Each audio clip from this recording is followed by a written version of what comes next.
Sucikanlah nama Tuhanmu yang maha tinggi. Kenapa kita menyebut Allah itu maha tinggi? Tingginya berapa meter? Nah, gitu ya. Jadi tinggi bukan dari sisi zatnya. Ya, kalau zatnya kan tinggi, oh tinggi ini adalah 1 meter, ini agak lebih sedikit, 1 meter lebih sedikit. Nah, gini. Ini tinggi. Oh, tinggi kamu berapa? 160, 150, 180. Itu ketinggian tubuh kita. Ketika kita mensucikan Allah yang maha tinggi, jangan terbayang tentang seperti tingginya gedung, tingginya pohon, tingginya manusia. Dijelaskan di sini adalah alladzi khalaqa fasawwa, yang dia telah mencipta. Ya, dia yang telah mencipta. Mencipta apa? Khalaqa. Di sini tidak dijelaskan kalau dalam kaidah bahasa khalaqa itu jumlah fi'liyah. Betul nggak jumlah fi'liyah?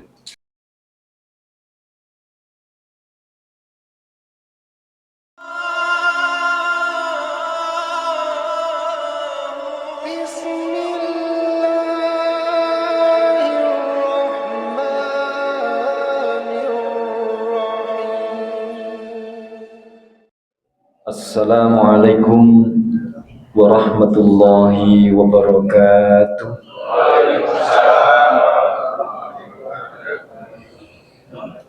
Alhamdulillah. Alhamdulillahilladzi an'amana bi ni'matil iman wal islam. Nahmaduhu wa nasta'inuhu wa nastaghfiruh. Wa na'udzu billahi min shururi anfusina wa min sayyiati a'malina. Man yahdihillahu fala mudilla lahu wa man yudlil fala hadiya lahu. Asyhadu an la ilaha illallah wa asyhadu anna Muhammadan abduhu wa rasuluh. Allahumma salli wa sallim ala nabiyyina wa rasulina Muhammadin sallallahu alaihi wasallam. Qala Allah ta'ala a'udzu billahi minasy syaithanir rajim. Bismillahirrahmanirrahim. Ar-Rahman 'allamal Qur'an. Wa qala aidan sabbaha lillahi ma fis samawati wa ma fil ardh wa huwal azizul hakim.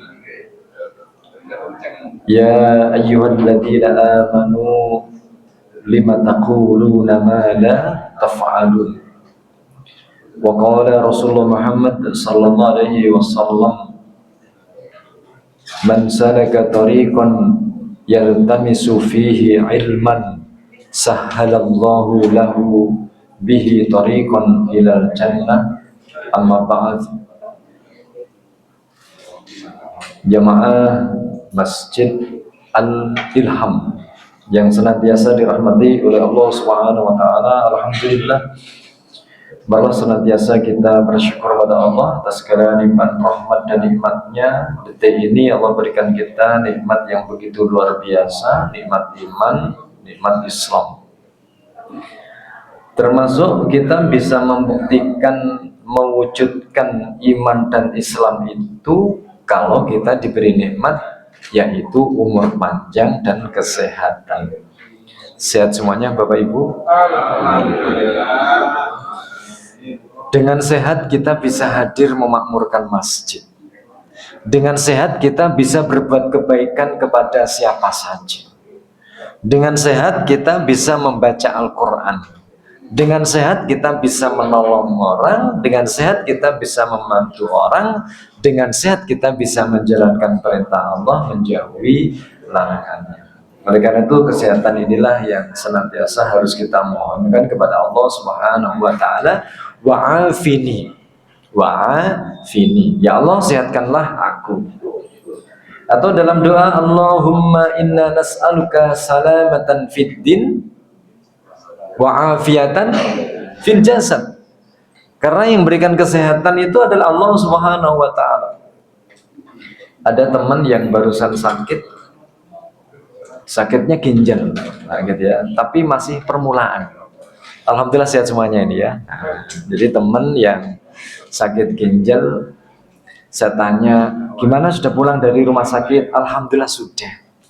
Hasilnya bagaimana? Hasilnya kesimpulannya 3 bulan tidak boleh beraktivitas sing rodo abot. Berarti cuma disuruh tengok-tengok, masya Allah gitu ya. Masya Allah. Naik sepeda nggak boleh, naik sepeda motor nggak boleh. Jadi 3 bulan suruh tengok-tengok, masya Allah, alhamdulillah. Oleh karena itu semoga aja kita semuanya yang hadir di sini terus diberi kesehatan oleh Allah SWT. Salam serta salam semoga tetap teruntuk baginda Rasulullah Muhammad Sallallahu Alaihi Wasallam. Pada kesempatan kali ini kemarin yang sudah kita bahas yakni fasabbih bismi rabbikal azim di surat apa? Al-Waqiah ya, ayat 74 dan ayat yang terakhir sendiri ya, 96 fasabbih bismi rabbikal azim. Sehingga bacaan itu kita baca, perintah Allah itu kita laksanakan ketika kita semuanya beraktivitas sholatnya melalui kegiatan ruku. Jadi salah satu perintah Allah kita menjalankan ruku, dan kita menjalankan perintah Allah tadi dalam surat Al-Waqiah 74 dan 96, maka bacaan kita adalah Subhana Rabbiyal Azim ya. Maka Maha Suci Allah yang Maha Agung. Kalau kemarin yang kita bahas tentang ruku, nah sekarang ini surat Al-A'la. A'udzubillahi minasyaitonirrajim. Bismillahirrahmanirrahim. Sabbihisma rabbikal a'la alladzi khalaqa fasawwa walladzi qaddara fahada walladzi akhrajal mar'a faja'alahu sa'an ahwa. Ya. Sabbihisma rabbikal a'la. Sabbih, sucikanlah. Isma rabbika, nama Tuhanmu, al-a'la, yang maha tinggi. Sucikanlah nama Tuhanmu yang maha tinggi. Kenapa kita menyebut Allah itu maha tinggi? Tingginya berapa meter? Nah, gitu ya. Jadi tinggi bukan dari sisi zatnya. Ya, kalau zatnya kan tinggi, oh tinggi ini adalah 1 meter, ini agak lebih sedikit, 1 meter lebih sedikit. Nah, gini. Ini tinggi. Oh tinggi kamu berapa? 160, 150, 180. Itu ketinggian tubuh kita.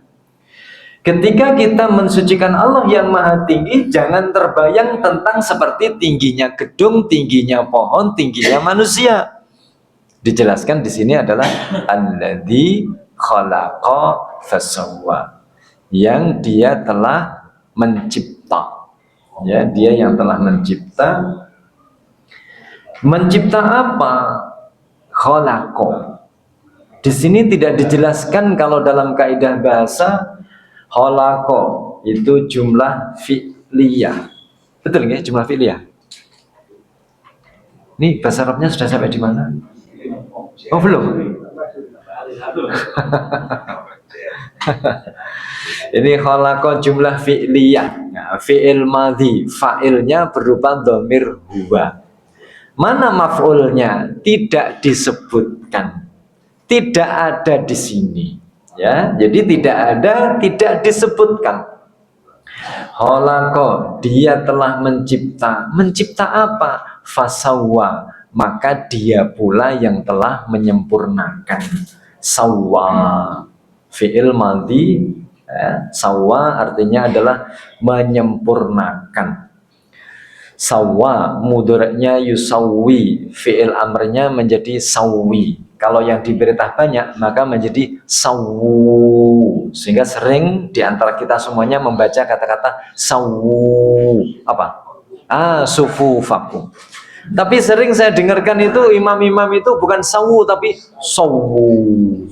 So, pakai so, padahal kalau dalam bahasanya itu pakai sin. Dari kata-kata sawwa. Sehingga menjadi sawu sufufakum. Pakai sin, setelah itu sof ya. Sof itu barisan.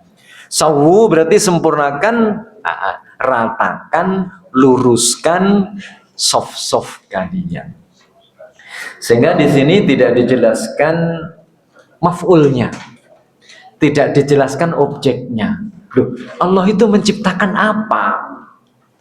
Para mufassir akhirnya memberikan tafsiran, berarti semua yang ada ini selain Allah itu berarti menjadi maf'ul, menjadi objek. Lalu kenapa kok tidak disebutkan di sini? Kalau seandainya disebutkan di sini, Quran surat Al-A'la itu menjadi panjang gitu ya. Dalam bahasa Jawanya menjadi apa? Nah, gitu ya. Khalaqal arda samawati al-insana al-hayawana. Semua hewan-hewan disebutkan, semua nama tumbuh-tumbuhan disebutkan, semua manusia, bangsa, ada matahari, semuanya disebutkan. Nanti akan menjadi panjang surat Al-A'la ini. Makanya begitu kita membaca kata-kata alladzi khalaqa, berarti menunjukkan selain Allah semuanya itu adalah makhluk. Selain Allah semuanya makhluk. Sehingga satu-satunya yang ada di dalam dunia ini yang khaliq itu hanyalah Allah. Oleh karena itulah Allah disebut Al-A'la. Allah Maha Tinggi. Sehingga dari sini kita yang sering baca surat Al-A'la akan terkoneksikan dengan hati kita, la ilaha illallah, yang sering juga diterjemahkan dengan la khaliqa illallah.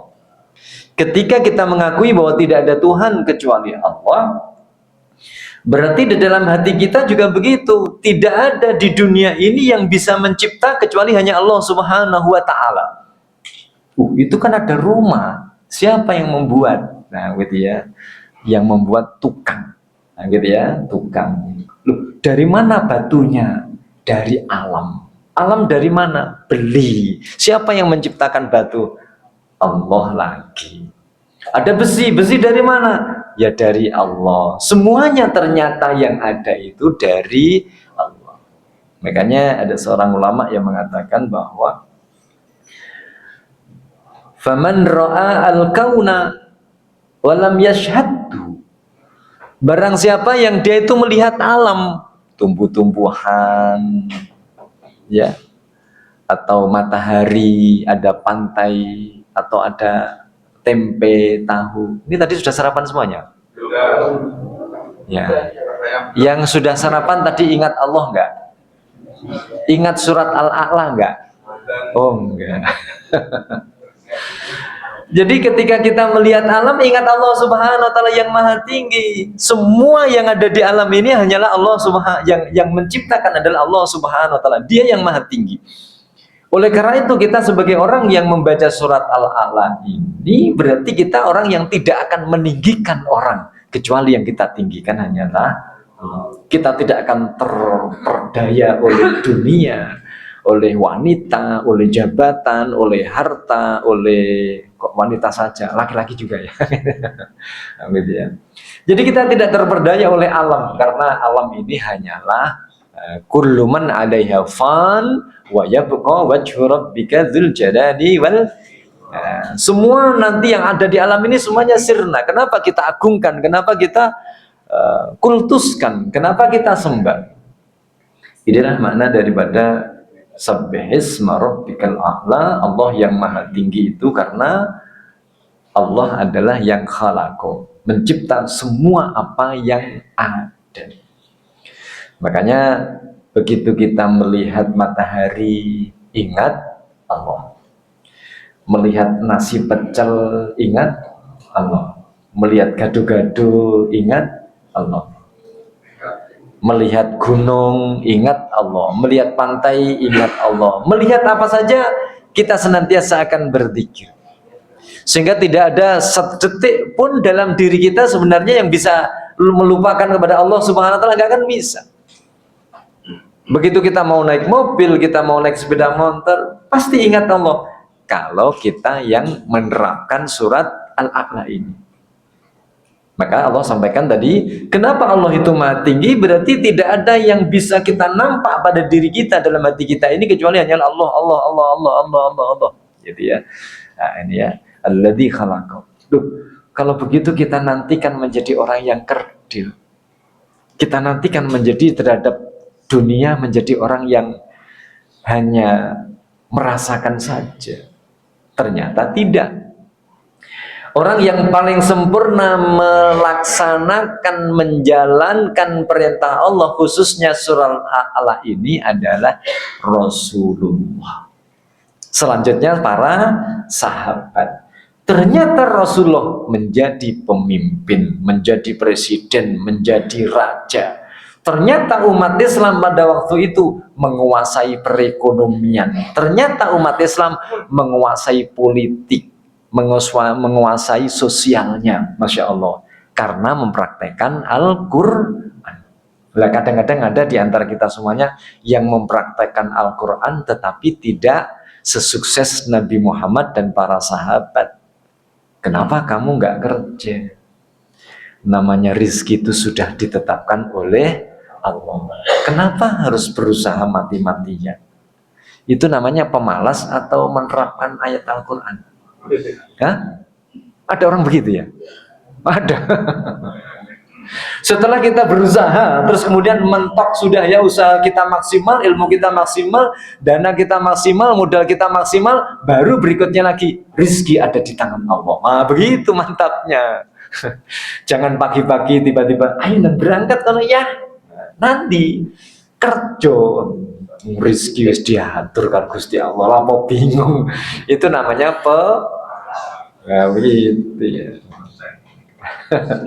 Kalau para sahabat kan pejuang-pejuang semuanya ya. Fasawwa, maka Allah juga menyempurnakannya. Walladzi qaddara fahada. Ternyata di dunia ini sudah dikadarkan oleh Allah Subhanahu wa taala. Fahada, Allah juga setelah memberikan kadar-kadar tadi. Kalau orang kaya maka apa yang harus dilakukan, kalau orang miskin apa yang harus dilakukan, kalau orang sakit maka ada petunjuknya, kalau orang sehat ada petunjuknya, kan begitu ya. Sholat, kalau dia menjadi orang yang sehat maka sholatnya di masjid, sholatnya dengan berdiri, sholatnya dengan sempurna. Kalau apabila sakit, fahada, ada petunjuknya lagi, boleh dengan sholat duduk, boleh tidak sholat ke masjid, ada kaidah-kaidahnya. Walladzi qaddara fahada. Allah mengkadarkan orang gajinya per bulan 25 juta, maka zakatnya juga dikadarkan. Maka orang yang gajinya pas-pasan, per bulan hanya 2,5 juta, maka juga ada petunjuknya. Berapa? Gitu ya. Orang yang dia sukses dalam hal masalah peternakan, sukses dalam hal masalah pertanian, ada ketetapannya. Gitu ya. Jadi semuanya sudah ditetapkan oleh Allah Subhanahu wa taala. Yang masih bujangan ada ketetapannya, yang ada pasangannya ada ketetapannya, yang nanti ada anaknya banyak ada ketetapannya, yang dikaruniai, diuji dengan belum punya anak juga ada ketetapannya. Masya Allah. Inilah Allah Subhanahu wa taala, la yukallifullahu nafsan illa wus'aha. Itu mudah dihafalkan, angel dipraktekkan. Betul gitu ya. Angel dipraktekkan.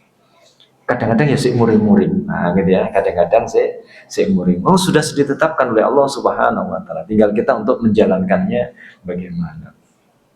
Oleh karena itu, bagaimana kita menjadi orang-orang pembaca surat Al-A'la itu orang-orang yang senantiasa mensikapi dalam hidup itu senantiasa untuk kita beribadah kepada Allah Subhanahu wa taala. Bagaimana kita menjadi orang yang peramah, gitu ya.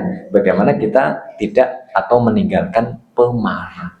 Contoh, bapak sama ibu mau pergi ke suatu tempat, contoh Manten, gitu ya. Bu, nanti jam berapa berangkat? Mari sholat Isya saja.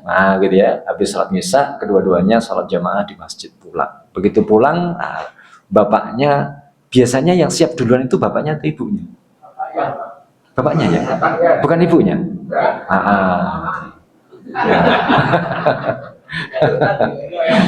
Bapaknya duluan ya yang siap ya. Kok kenapa harus bapaknya duluan yang siap ya? Simpel sudah. Ada baju atas, baju bawah, selesai kan begitu ya. Kalau ibu, Berarti yang lebih banyak pahala itu bapaknya atau ibunya? Oh, ibunya. Karena soro ya. Bapaknya itu ada baju yang ada di luar, celana apa yang di luar dipakai selesai. Nah, ibunya itu buka lemari satu belum cocok, ganti lemari kedua dibuka, gitu ya. Pengalaman. Gitu. Nah, mensikapi ketika seorang bapak dia dalam posisi menunggu tadi, bapaknya sudah siap, gitu ya, sudah siap menunggu. Kira-kira menunggu itu, tadi kan Allah sudah qaddaro fahada kan gitu ya, sudah menetapkan kalau laki-laki pakaiannya begini, perempuan pakaiannya begini gitu ya. Akhirnya laki-laki sudah siap. Nah, laki-laki kira-kira sudah siap itu, ya, 1 menit nunggu belum siap. Kira-kira menjadi peramah atau pemarah? Pengalaman gitu ya. Masa-masa menunggu karena mempraktekkan qaddara fahada tadi itu, biasanya masa menunggu itu buka HP atau sambil yang lainnya? Oh, buka HP. Buka HP itu yang dibuka WA atau membaca surat? Alhamdulillah, membaca surat. Masya Allah, luar biasa para suami di sini, Ibu. Masya Allah. Begitu yang dibuka ternyata surat Al-Waqiah dibuka. Sambil menunggu ibunya langsung memanfaatkan waktu untuk beribadah. A'udzubillahi minasyaitonirrajim. Bismillahirrahmanirrahim. Idza waqa'atil waqi'ah. Langsung dibaca sampai fasabbih bismi rabbikal adzim, ayat yang ke-96. Masya Allah, nunggu ibunya dandan sampai baca surat Al-Waqiah selesai. Nah, begitu selesai kira-kira muring-muring atau peramah? Masya Allah. Sekali lagi ya, ayat ini memang begini, walladzi qaddara fahada. Allah sudah mengkadarkan begitu memang ya. Pasangan-pasangan para ummahat itu kan bagaimana bisa tampil muslimah ya, tidak ada celah-celah maksiat orang ketika melihatnya, menutup auratnya semuanya serba sempurna gitu ya, tidak mengecewakan para suaminya. Nah, begitu keluar sudah surat Al-Waqiah selesai, ternyata bajunya nggak cocok, disuruh balik lagi sama suaminya. Kembali lagi di sini. Walladzi qaddara fahada. Allah yang mengkadarkan dan sudah memberikan petunjuknya secara pas. Ini Allah Subhanahu. Walladzi akhrajal mar'a. Allah pula yang mengeluarkan semua. Al-mar'a itu artinya dari kata-kata ra'a yar'a. Orangnya namanya ra'in. Nah, orangnya namanya ra'in. Ra'in itu sering diterjemahkan pemimpin. Kullukum ra'in. Semua kalian, setiap kalian semuanya itu adalah ra'in, menjadi pemimpin. Tetapi kadang diterjemahkan menjadi penggembala. Karena ra'a, yar'a itu artinya adalah menggembala atau memelihara. Tempat penggembalaan namanya mar'a. Ya, sama seperti sabaha. Sabaha itu berenang. Tempat untuk berenang namanya masbah, kolam renang. Ya, la'iba bermain. Tempat untuk bermain namanya mal'ab. Mal'ab. Sehingga mar'a itu tempat penggembalaan. Tempat penggembalaan itu biasanya ada apa? Pasti ada rumputnya. Sehingga di sini diterjemahkan adalah dan dialah Allah yang telah mengeluarkan, menumbuhkan rerumputan. Sehingga ditafsiri apa rerumputan itu? Yang hijau-hijau. Semua tanaman yang ada di atas bumi ini itu karyanya Allah Subhanahu wa ta'ala. Tapi jangan sampai nanti begitu kita keluar dari sana tiba-tiba ada mangga yang waktunya sudah matang, ada buah jeruk yang waktunya matang. Begitu akhirnya dipanggil, ih punya siapa itu Pak, kok diambil lah? Ini yang menumbuhkan Allah, ya punyanya Allah. Ya nggak begitu artinya gitu ya. Keyakinan kita semua makanan, minuman, tumbuhan, sayuran yang ada di dunia ini semuanya itu adalah karyanya Allah Subhanahu wa ta'ala. Makanya semakna dengan surat Al-Waqiah kemarin yang sudah kita baca, Afara'aytum ma tahruthun antum tazra'unahu am nahnuz zari'un. Kalian semuanya perhatikan nggak? Kalian berpikir nggak tanaman-tanaman yang ada akhirnya sudah masak siap berada di atas meja? Siapa itu semuanya yang menumbuhkannya? Apakah para petani yang menumbuhkannya ataukah kami, kata Allah, yang menumbuhkannya? Ya, tentunya yang menumbuhkan adalah Allah Subhanahu wa taala. Faja'alahu ghutsa'an ahwa. Maka setelah semua yang ada di alam semesta tadi itu semuanya hijau royo-royo, semuanya tumbuh dengan bagus, Allah pula bisa menjadikan semuanya kering, tidak ada yang tumbuh. Berarti inilah disebut Allah itu adalah Al-A'lam.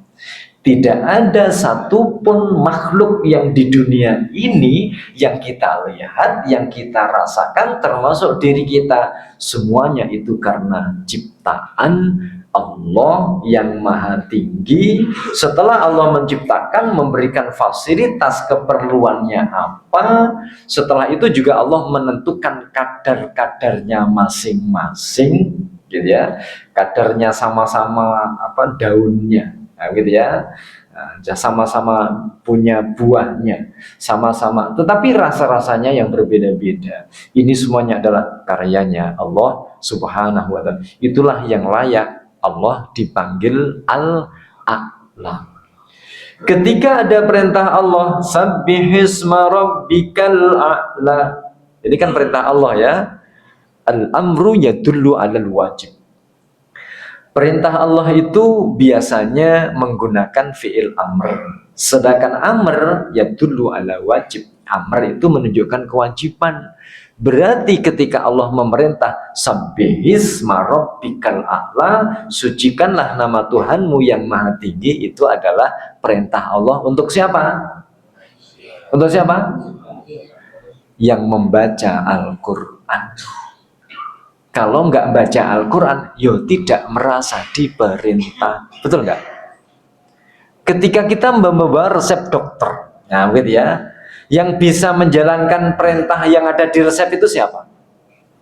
Siapa? Apoteker. Betul kan ya? Sehingga apoteker itu mengambil obat ini, obat ini, obat ini. Nah gitu ya. Akhirnya ada tulisannya 31, 32, apalagi? Oh, ini pekerjaannya Pak Bagus ini. Nah, jadi yang bisa menjalankan itu ya orang-orang yang membaca tadi. Orang yang tidak membaca tidak. Maka di sini kita yang baca Al-Quran itu berarti kita yang mendapatkan perintah Allah Subhanahu wa ta'ala. Perintah ini insya Allah sudah dijalankan ya? Sudah. Sucikanlah nama Tuhanmu yang maha tinggi. Sudah dikerjakan? Kapan? Kapan? Kata Allah Subhanahu wa taala di sini dijelaskan walafdhu Muslim. Di dalam lafaz Muslim, yakni di dalam periwayatan ya hadis Muslim wa ahlus sunan, dan demikian pula ahlus sunan, kana yakra'u, menggunakan fi'il mudhari, adalah Rasulullah Muhammad SAW yakra'u, senantiasa membaca fil aidaini, ketika sholat dua id. Aidaini itu dua id. Nah gitu ya. Kalau walidaini dua orang tua. Nah, idaini dua id. Nah, gitu ya. Apa itu? Idul Fitri dan Idul Adha. Wa yaumil jum'ati, dan ketika sholat Jumat. Jadi Rasulullah senantiasa membaca di dua sholat id dan sholat Jumat. Apa yang dibaca? Di rakaat pertama membaca sabbihisma rabbikal a'la. Sedangkan rakaat yang kedua wa hal ataka haditsul ghasyiyah. Ya, wa hal ataka haditsul ghasyiyah. Hadis ini kalau dipraktekkan letterlek hadis. Letterlek hadis dipraktekkan nggak di sini? Ketika dipraktekkan letterlek hadis, ketika imami sholat Jumat, ghairil maghdubi 'alaihim waladdallin. Amin. Sabbih isma rabbikal a'la. Allahu akbar. Ketika dimaknai letter lam. Akhirnya rakaat kedua juga begitu. Ghairil maghdubi 'alaihim waladdallin. Amin. Hal ataka hadithul ghasyiyah. Allahu akbar. Sehingga salatnya cepat selesai. Itu kalau dimaknai dengan letter lag ya, karena hadisnya punya ini. Rasulullah itu ketika dia rakaat pertama membaca Sabbihisma rabbikal a'la, selesai. Bukan membaca surat Al-A'la begitu, bukan. Tetapi yang dimaksud hadis ini Sabbihisma rabbikal a'la sampai begitu maksudnya. Makanya memahami hadis itu kadang-kadang ya ada orang yang letter lag, ada ya. Gitu ya. Oh, saking ini yo dijalankan begini. Tetapi begitu membaca hadis ini, loh, kok sampai mari, loh, akhirnya ditunjukkan, iki loh hadisnya sampai Sabbihisma rabbikal a'la, sing dibaca cuma ayat pertama tak. Sampai kok membaca sampai selesai itu. Ya apa carane? Suhufi Ibrahim wa Musa. Hadisnya mana? Gitu ya. Akhirnya enggak, ini maksudnya itu bukan hanya ayat ini sampai selesai. Loh, sampai kok gak letter lag. Ya begitulah ya, kadang-kadang ada orang yang penafsiran terhadap hadis kadang-kadang begitu.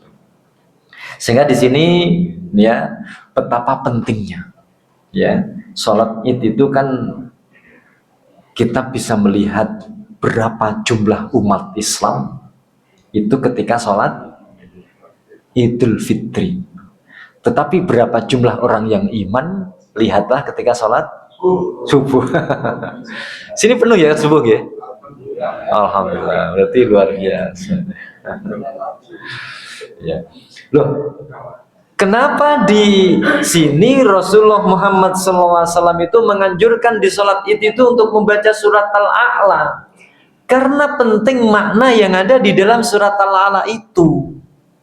Agungkanlah hanya Allah saja, tinggikanlah hanya Allah saja. Jangan Anda mengagungkan ego Anda, jangan mengagungkan kekayaan Anda, jangan mengagungkan keahlian Anda, jangan mengagungkan jabatan Anda, kepandaian Anda, kepemimpinan Anda.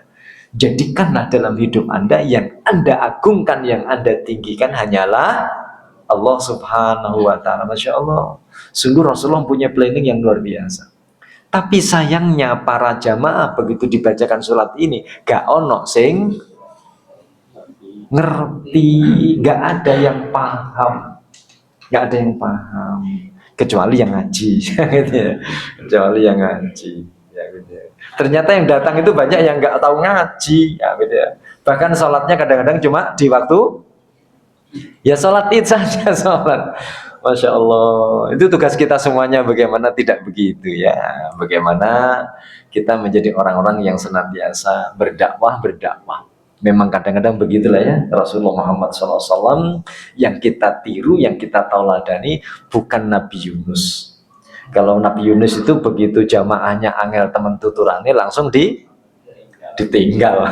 Kalau Nabi Muhammad masih sabar, terus didakwai terus sampai walaupun orang tuanya itu nanti nggak bisa mengikuti ajaran Islam, barangkali nanti ada anaknya, sampai seperti itu kan.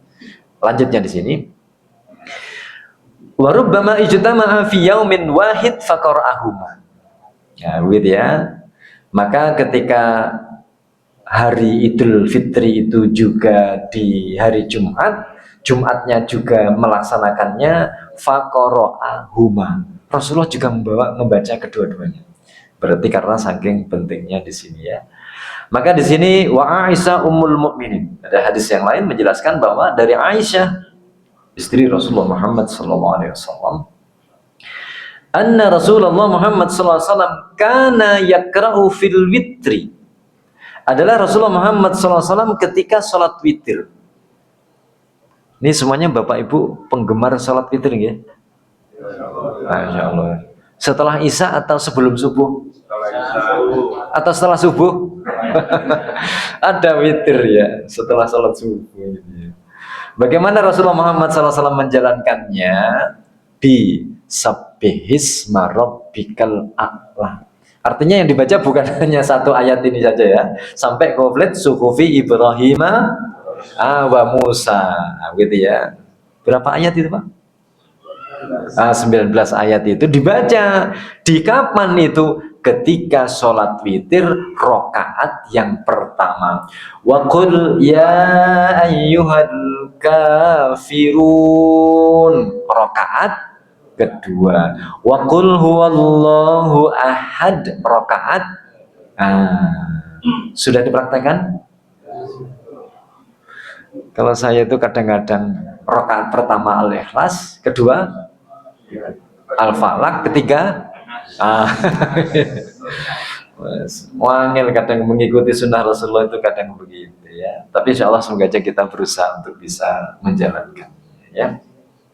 Ditambahin lagi di sini Siti Aisyah radhiyallahu an memberikan tambahan zakat Aisyah wal muawwidataini. Di rakaat yang ketiga kadang-kadang dibaca 3 ya. Al-Ikhlas, terus Al-Falaq dan An-Nas. Itu rakaat yang ketiga. Pas sholat tarawih dipraktekkan Al-A'la. Jamaahnya gimana? Waduh. Ya. Ya, gitu. Siapa yang jadi imam nanti? Waduh, suwe. Wes pindah saja ke mana? Al-Ikram saja. Pindah Al-Ikram saja. Siapa jamaah Al-Ikram di sana? Ya itu aja. Cari yang bacaannya pendek-pendek. Ya, Masya Allah. Tapi ada orang begitu ya? Wah. Tapi insya Allah kita enggak begitu ya. Ya, penjelasan tentang ini ada lagi. Qala Imam Ahmad, haddatsana Abu Abdurrahman, haddatsana Musa yakni Ibnu Ayyub Al-Ghafiqi, haddatsana Ami Iyas bin Amir, sami'tu Uqbah bin Amir Al-Juhni lamma nuzilat. Nah, gitu ya, atau lamma nazalat. Ketika diturunkan atau ketika turun ayat yang berbunyi fasabbih bismi rabbikal azim, fasabbih bismi rabbikal azim, maka sucikanlah dengan nama Tuhanmu yang maha agung. Fasabbih bismi rabbikal azim, maka sucikanlah dengan nama Tuhanmu yang agung, yaitu dalam surat Al-Waqi'ah 74 dan 96. Qala lana Rasulullah Muhammad SAW, Rasulullah itu mengatakan kepada kami semuanya, ij'aluha fi ruku'ikum. Ketika ada perintah Allah, sucikanlah nama Tuhanmu yang maha agung, kalian bisa untuk mempraktekkan perintah itu, menjalankan perintah itu, jadikanlah bacaan ketika ruku. Makanya ruku kita bacaannya Subhana Rabbiyal Azim, Subhana Rabbiyal Azim. Falamma nuzilat, maka ketika turun Sabbihisma Rabbikal A'la, ya ini surat Al-A'la, qala Rasulullah Muhammad sallallahu alaihi wasallam, ij'aluha fi sujudikum. Jadikanlah kamu bisa mempraktekkan, melakukan perintah Allah, menjalankan perintah Allah. Surat Al-A'la tersebut yang pertama itu, jadikanlah bacaan di waktu sujud. Makanya sujud kita bacaannya Subhana Rabbiyal A'la. Dibaca berapa kali? 3 kali. Ini Bapak Ibu ketika sujud bacaannya biasanya ada berapa bacaan? Ya? 2 atau 1? Iya. Itu tergantung dulu Ustadz kita ngajarinya 1 atau 2. Amin. Ada di hadis itu ada 15 bacaan Rasulullah. Variasinya itu banyak. Ya, variasinya banyak. Jadi ketika sujud baca ini, ketika sujud baca yang lain lagi, ketika sujud lain lagi baca yang lain lagi, ya. Jadi biar variasinya berbeda-beda. Oleh karena itu ketika di sini ada Sabbihisma Rabbikal A'la, Sucikanlah nama Tuhanmu yang maha tinggi. Makanya kita praktekkan ketika kita dalam posisi sujud. Subhana rabbiyal a'la. Ketika kita baca Subhana rabbiyal a'la, maha suci Allah yang maha tinggi, maha suci Allah yang maha tinggi, maha suci Allah yang maha tinggi, terbayang apa? Itulah kembali kepada tadi surat Al-A'la. Kenapa Allah itu maha tinggi? Karena alladzi khalaqa fasawwa walladzi qaddara fahada walladzi akhrajal mar'a faja'alahu ghutsa'an ahwa. Tapi nanti jangan dipraktekkan begitu. Begitu sujud subhana rabbil a'la alladzi khalaqa fasawwa. Enggak, jangan. Enggak, gitu ya. Enggak. Jadi itu gambaran kita. Ya, gitu ya. Gambaran kita ketika kita mengatakan kata-kata dia itu hebat. Di otak kita ini sudah ada muncul. Oh, hebat itu berarti apa saja. Nah, bisa gambarkan gitu ya. Ketika Allah itu maha tinggi, berarti kita bisa memberikan prediksi apa? Tadi ya, item-item untuk menunjukkan Allah itu tinggi. Ketika kita diajak teman untuk makan, gado-gado, iya. Kenapa langsung mengatakan kata-kata iya? Karena di otaknya di sini gado-gado itu ada berapa unsur? Berapa unsur? Ya kan banyak unsurnya. Begitu langsung disebutkan gado-gado, langsung mantuk, berarti dia tahu unsurnya itu apa. Nah, begitu ya. Sama seperti kalau kita sudah terbiasa sabbihisma rabbikal a'la yang kita terjemahkan dengan subhana rabbiyal a'la. Kalau kita sudah terbiasa makan gado-gado, ingat kamu begitu naik sepeda, ingat kamu kita pergi ke gunung, ingat kamu ketika siang jalan-jalan lihat ada matahari, ingat kamu. Kamunya siapa? Ketika kita sudah terbiasa menerjemahkan bacaan dalam sujud tadi, ingat kepada Allah Subhanahu wa taala, nanti ketika kita sujud sudah terbiasa. Orang kalau nggak pernah makan gado-gado disuruh bayangkan gado-gado, bisa nggak? Nggak bisa. Semakin kita ini bisa menerjemahkan di luar sholat kita ini Allah itu Al-A'la, semakin kita nanti bisa menjadikan sujud kita semakin bermakna. Oleh karena itu sujud. Nah, sujud. Sujud itu kalau begitu artinya apa? Apa sujud itu, Pak?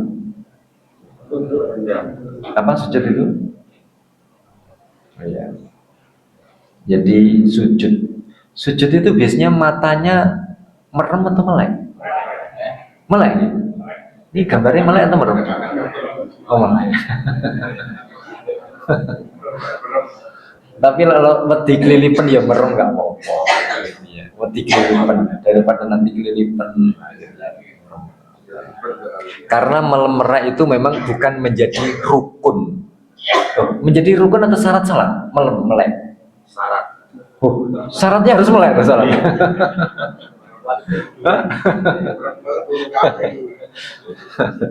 Oke, jadi dalam kaidah bahasa itu dijelaskan bahwa sujud itu adalah wadha'a al-jabhah, meletakkan apa namanya ini?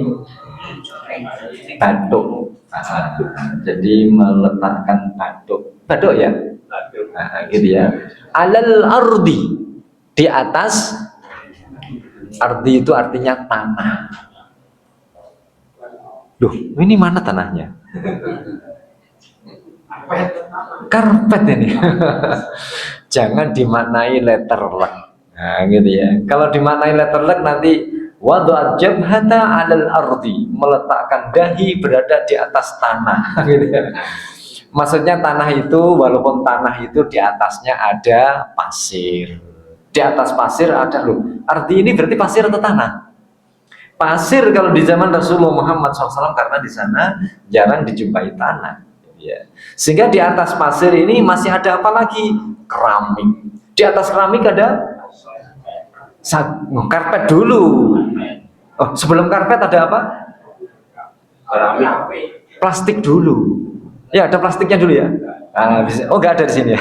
Di tempat lain biasanya sebelum ini ada plastik dulu, setelah itu ada karpetnya, setelah karpet ada sajadah lagi. Sajadahnya bukan 1 sampai 3, betul ya? Di imaman ada berapa?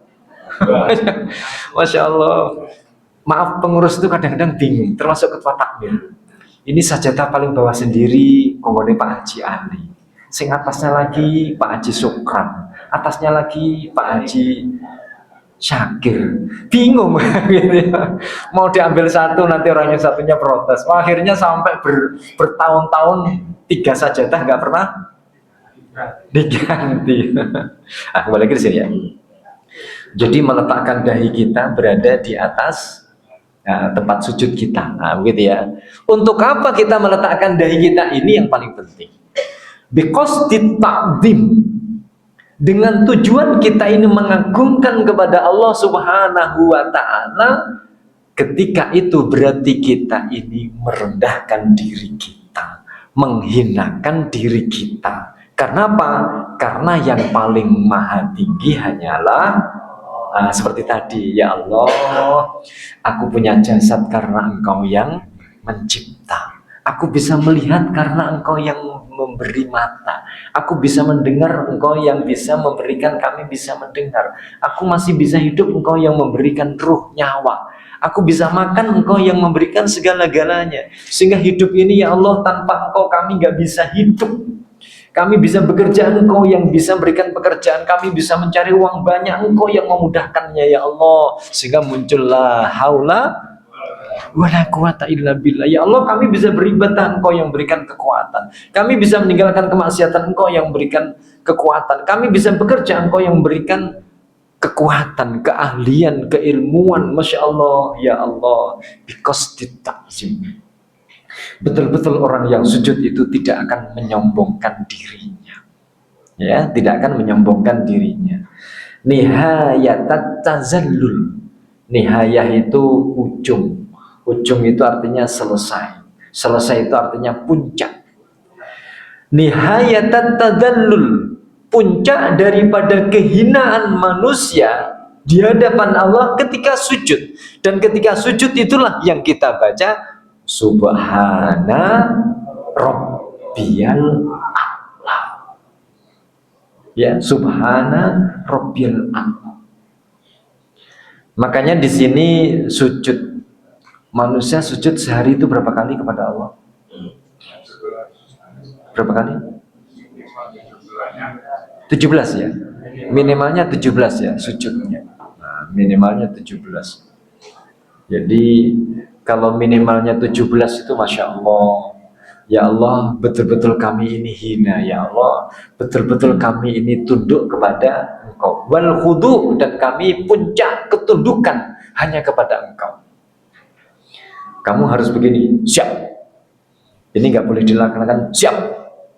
Ini jangan dikerjakan, siap. Kamu harus berangkat ke sana, siap. Kepada siapa? Atasannya, komandannya. Betul begitu ya? Masya Allah. Tetapi kadang kita belum siap kepada Allah Subhanahu wa Ta'ala. Gitu ya, belum siap kepada Allah Subhanahu wa Ta'ala.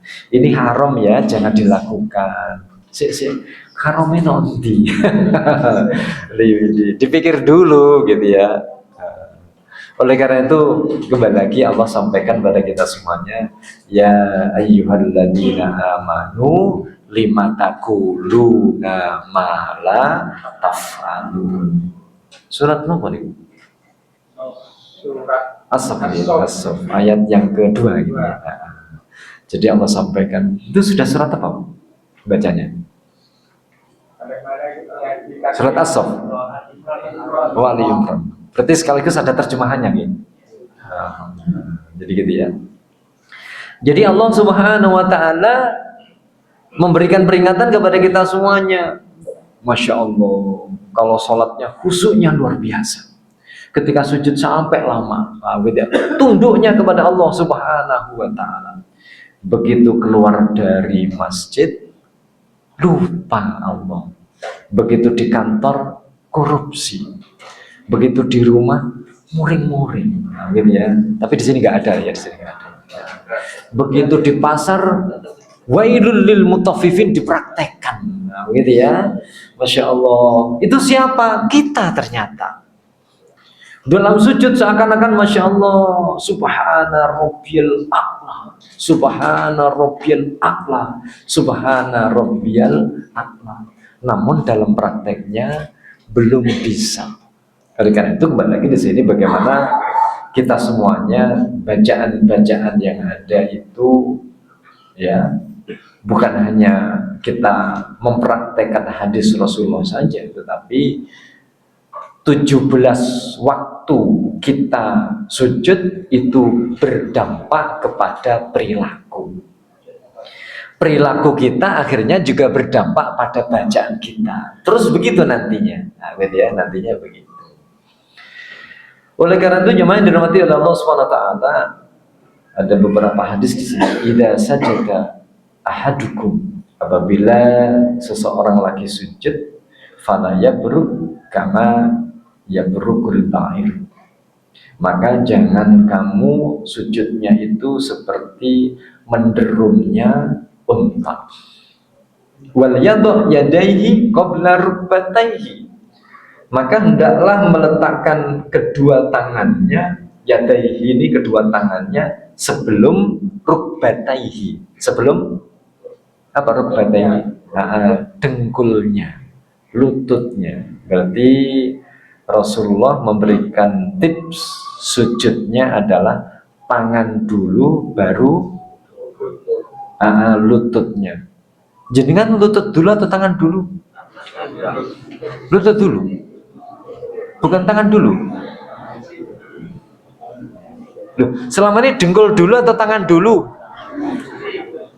Loh, nggak mesti. Hah? Oh, dengkulnya loro.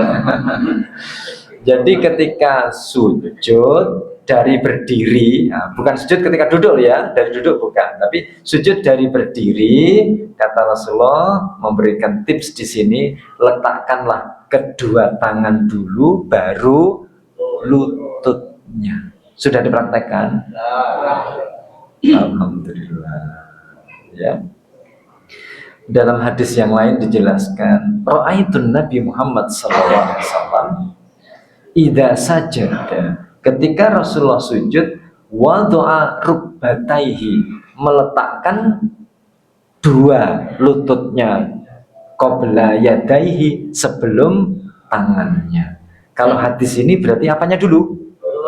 Lututnya dulu. Kalau hadis yang pertama tadi, berarti yang betul yang mana? Begitu loh, indah kan begitu ya. Dengkule loro ya tangannya dhisik, tangannya loro dengkule dhisik. Tapi kadang-kadang ada yang membawa hadis ini harus ini. Yang tidak boleh tidak menggunakan dua hadis ini. Langsung kepala. Jangan. Jadi ketika kita semuanya tangan dulu, ada mengikuti sunnah Rasulullah. Dengkul dulu juga mengikuti sunnah Rasulullah Muhammad Sallallahu Alaihi Wasallam. Ya. Nabi Sallallahu Alaihi Wasallam bersabda, aku diperintahkan bersujud dengan bertumbuh pada 7 anggota badan. Dahi, berisyarat dengan menyentuhkan tangan ke hidung. Dahi itu termasuk irungnya juga ikut ya. Dahi, hidungnya berarti juga ikut. Tapi saya pernah lihat kadang-kadang orang dahi itu tidak langsung di lantai gitu ya, enggak, tapi masih dianggang-anggang. Saya nggak tahu kira-kira apa ya. Atau orangnya sakit atau apa. Jadi gini aja. Apa? Oh, mungkin jerawatan. Di sini ada jerawatnya kalau ada sakit gitu ya. Jadi dahi itu artinya ada hidungnya juga sekalian ya.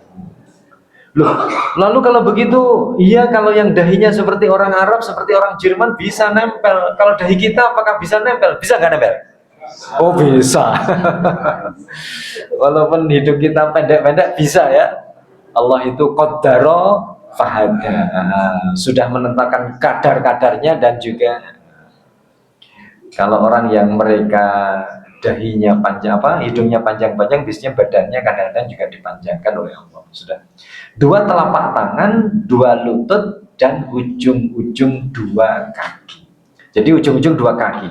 Tidak boleh berarti kakinya 2 kakinya itu diangkat. Kadang-kadang kan ada yang diangkat ya. Nah, jadi ujung 2 kakinya berarti harus ini. Ini menurut hadis Bukhari muslim. Oleh karena itu di sini idza sajadta fadha kaffaika warfa mirfaqaika. Jika kamu sujud maka letakkanlah kedua tanganmu di lantai dan angkat sikumu. Jadi sikunya diangkat, gitu ya. Tidak boleh seperti ini sikunya nempel di, nah ya kan, sikunya nempel di lantai, kakinya juga diangkat. Nah ini kalau menurut hadis tadi berarti jumlahnya tidak menjadi 7 nanti, gitu ya. Jumlahnya tidak menjadi 7. Nah ini juga begitu, sikunya diangkat tapi kakinya juga ikut diangkat, begitu ya. Makanya harus siku yang diangkat, kakinya yang diletakkan. Oleh karena itu kalau tadi tips dari sisi jasadiah, dari sisi dohiriahnya, karena sholat itu kan 3 unsur ya. Unsur jasad, unsur gerakan insya Allah mudah. Sudah sesuai dengan Rasulullah tadi. Sujudnya dengan dahi, dengan 2 telapak tangan, dengan 2 lutut, dan 2 kaki tadi yang nempel di ini. Insya Allah gampang kita semuanya. Hatta tatma'inna sajidan. Jangan tergesa-gesa untuk duduk atau berdiri. Sehingga sampai betul-betul tatma'inna sajidan. Sampai betul-betul tuma'ninna. Karena sekali lagi ya, lalu baru kita membaca subhana rabbiyal. Nah itu salah satunya. Jadi unsur dari jasadnya sudah, unsur dari sisi bacaannya sudah. Yang paling terakhir adalah aqimis sholata didzikri. Dirikanlah sholat dalam rangka bagaimana sholat? Hati kita ini gerakannya tadi begitu, hati kita ingat kepada Allah. Loh, bisa nggak ketika kita sujud tapi ingat pekerjaan? Bisa? Bisa ya?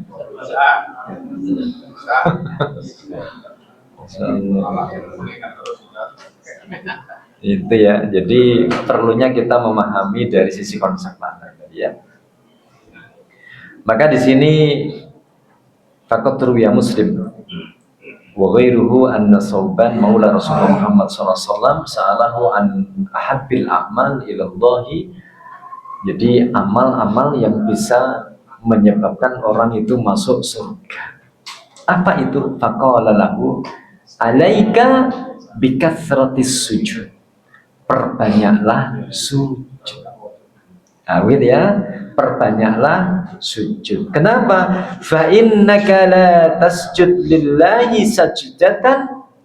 Maka sesungguhnya kamu tidak, yang kamu lakukan sujud 1 kali saja, illa kecuali rafa'akallahu biha darajatan.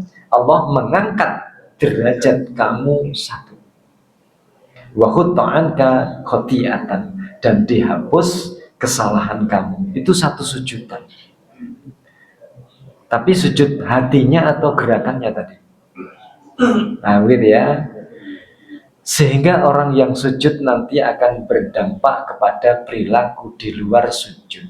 Sujud kita mungkin cuma beberapa menit, tetapi mampu untuk mengarahkan pola pandang, pola ucap, pola gerakan, aktivitas, di mana saja dan kapan saja, senantiasa menjadi orang-orang yang tadi sami'na wa ata'na.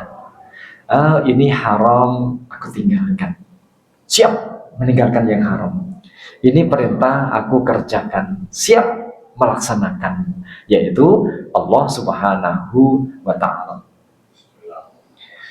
Maka di sini Rasulullah Muhammad SAW juga menyampaikan, apabila ya seseorang anak Adam itu dia dalam posisi membaca Al-Quran, kemudian dia bersujud, namanya sujud begitu ya.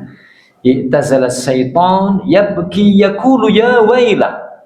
Begitu pas baca Quran, wasjud waqtarib, langsung dia sujud. Setan itu langsung lari, gitu ya. Yang semula ganggu, gitu ya. Wasjud waqtarib. Tadi padahal keinginannya setelah wasjud waqtarib mau membaca surat setelahnya. Begitu setelah selesai sujud, gitu ya. Akhirnya dia melanjutkan surat setelahnya. Ya, gitu ya. Jadi setan akan menggoda, nggak bisa. Demikian pula di sini dijelaskan bahwa ya waidi umira ibnu Adam bisujud fasajadalahu al-jannah. Ya, wa umirtu bisujud fa abaitu fali an-nar. Ketika anak cucu Adam itu disuruh sujud dan dia menjalankan sujud, maka baginya surga. Dan kata iblis di sini ya, dan saya diperintahkan sujud kepada Adam dan saya membangkang, maka bagi saya neraka. Masya Allah. Jadi betapa penting kita semuanya untuk menjalankan dengan khudu, tunduk ya. Oleh karena itu di sini betapa nilai sujud sangat agung sekali. Dalam hadis dijelaskan, aqrabu ma yakunul 'abdu min rabbihi wa huwa sajidan fa'aksiru minat doa. Maka posisi kita ini paling dekat dengan Allah yang maha tinggi itu ketika posisi sujud.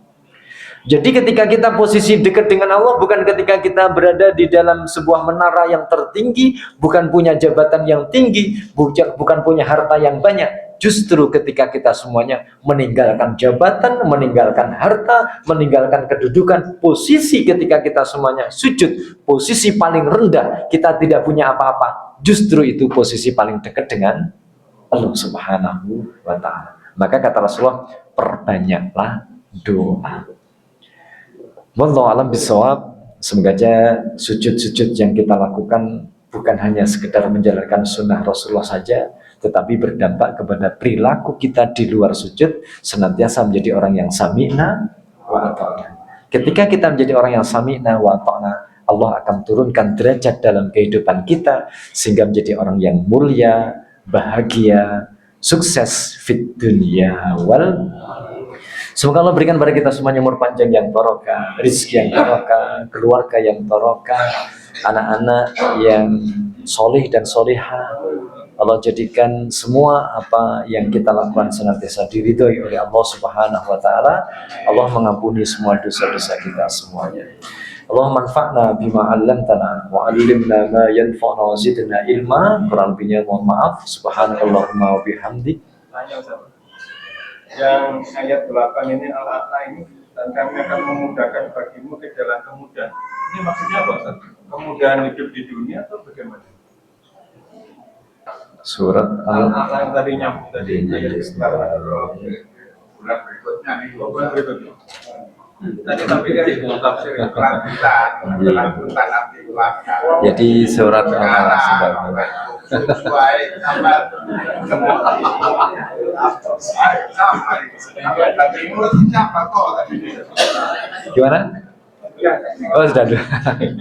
Ya gitu ya, kita tutup dulu insyaallah nanti kita. Tadi saya tahu. Oke, kita tutup ya. Subhanakallahumma wa bihamdik asyhadu an la ilaha illa anta astaghfiruka wa atubu ilaik. Akhirul kalam. Assalamualaikum warahmatullahi wabarakatuh.